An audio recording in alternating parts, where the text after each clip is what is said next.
A federal appeals court sharply questioned President Donald Trump's authority to continue constructing a massive ballroom at the White House without explicit congressional approval.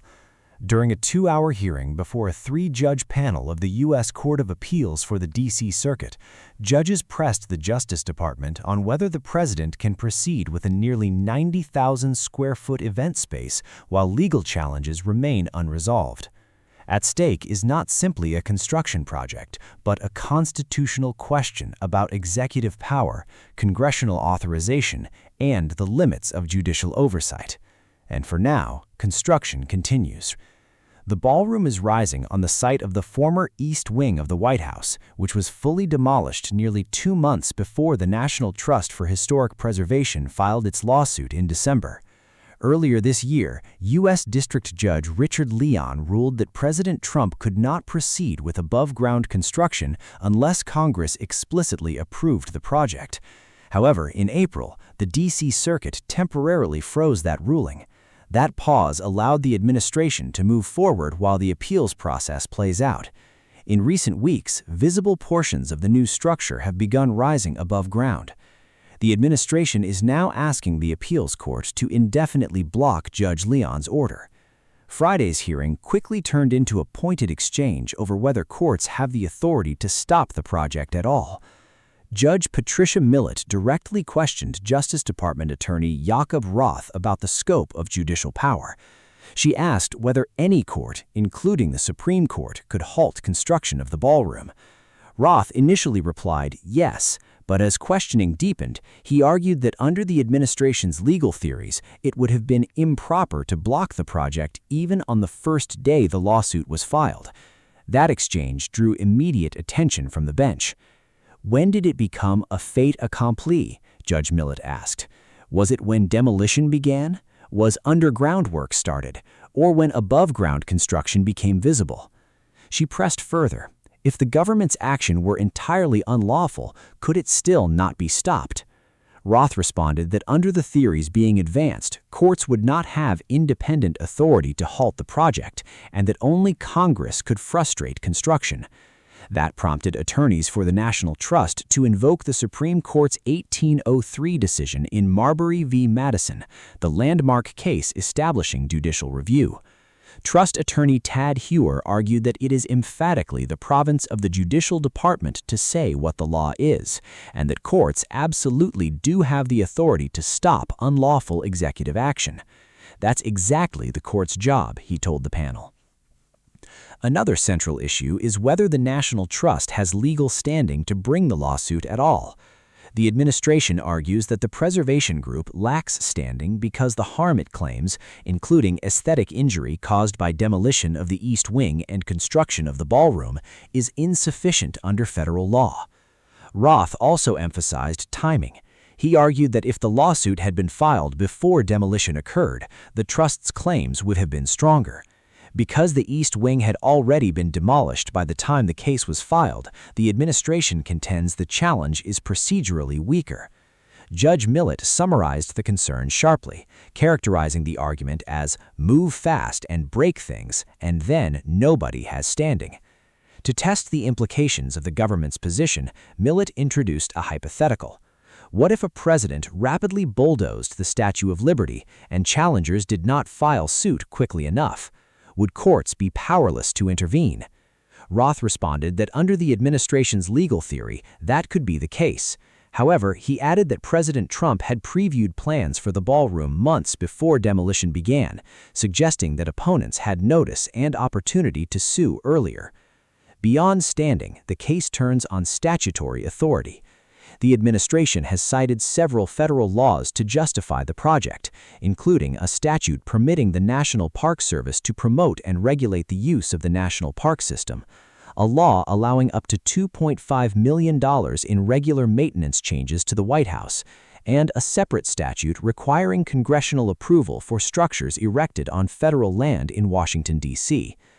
Judge Bradley Garcia questioned whether these laws provide explicit authority to demolish and replace part of the White House complex. You have to agree it doesn't give express authority to construct anything, Garcia said, regarding the Park Service statute. He was similarly skeptical that routine maintenance authority could justify such a large-scale structural project. Judge Garcia pointed specifically to the law requiring congressional approval for new structures on federal land in Washington. If we just look at that law in isolation, he said, that's the end of the case. Judge Millett echoed that sentiment. You need to have an authorization somewhere. For its part, the National Trust urged the court to reinstate Judge Leon's order and halt construction unless Congress explicitly approves the ballroom. Congress is right to be able to be involved and say here is exactly what you can do, the Trust's attorney argued. Congress can allow a ballroom to be built. The appeals court has not yet issued a decision. For now, construction continues, but the constitutional questions remain unsettled.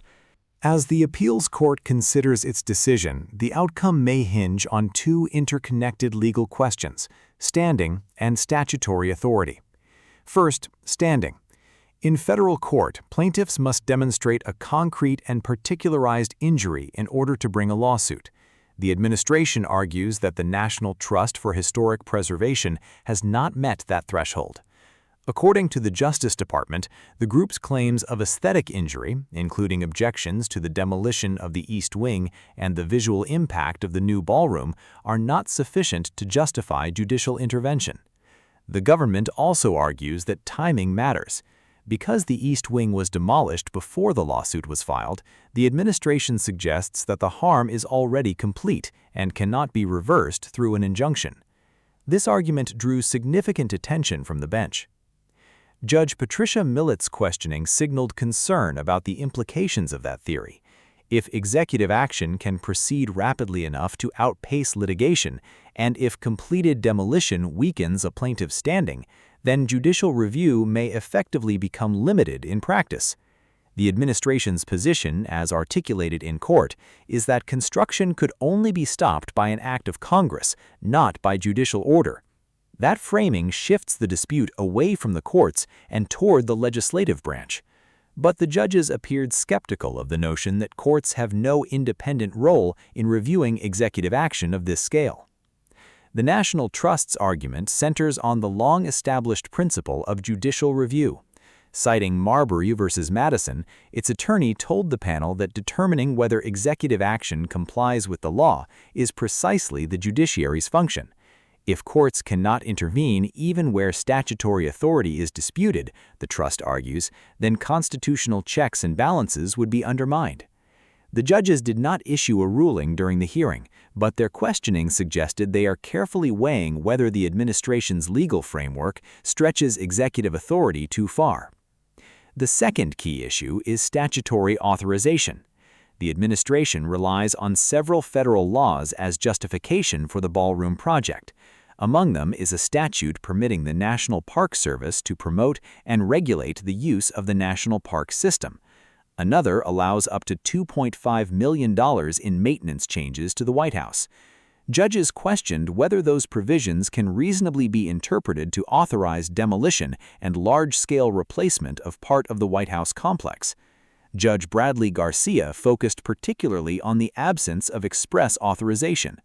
You have to agree it doesn't give express authority to construct anything, he said, in reference to the Park Service statute. He also expressed doubt that routine maintenance authority could support a project of this magnitude. Perhaps the most significant statutory reference discussed in the hearing was a law requiring congressional approval for structures erected on federal land in Washington, D.C. Garcia suggested that if that statute is considered in isolation, the legal question may be straightforward. If we just look at that law in isolation, he said, that's the end of the case. Judge Millett similarly emphasized that some form of authorization must exist. You need to have an authorization somewhere, she told government counsel. That exchange suggests the panel may ultimately focus less on abstract executive authority and more on whether Congress explicitly approved this specific type of construction. The case is also part of a broader pattern. According to the article, nearly 10 lawsuits have been filed in recent months challenging various projects pursued by President Trump during his second term. Other legal challenges question proposals such as renaming the Kennedy Center, erecting an American version of Paris's Arc de Triomphe and repainting the reflecting pool. The ballroom dispute therefore fits into a wider legal landscape, testing the scope of executive discretion over federal property and national landmarks. Each of these cases touches on a similar underlying theme. Where does executive authority end, and where does congressional authorization become mandatory? For now, construction continues under the appeals court's temporary freeze of the lower court's ruling. The panel's decision will determine whether Judge Leon's injunction is reinstated, potentially halting above-ground construction unless Congress explicitly authorizes it, or whether the administration may proceed while litigation continues. At its core, the dispute is not about architectural design or event space. It is about constitutional structure. Does the president have inherent authority to undertake major structural changes to the White House grounds? Must Congress expressly approve such projects? And how actively should courts intervene when executive action moves forward quickly? The appeals court's ruling will not necessarily end the legal battle. The dispute could ultimately reach the Supreme Court. But whatever the outcome, the case represents a significant test of the balance between executive initiative, congressional oversight, and judicial review. For now, the walls of the ballroom continue to rise, even as the legal foundation beneath them remains under scrutiny.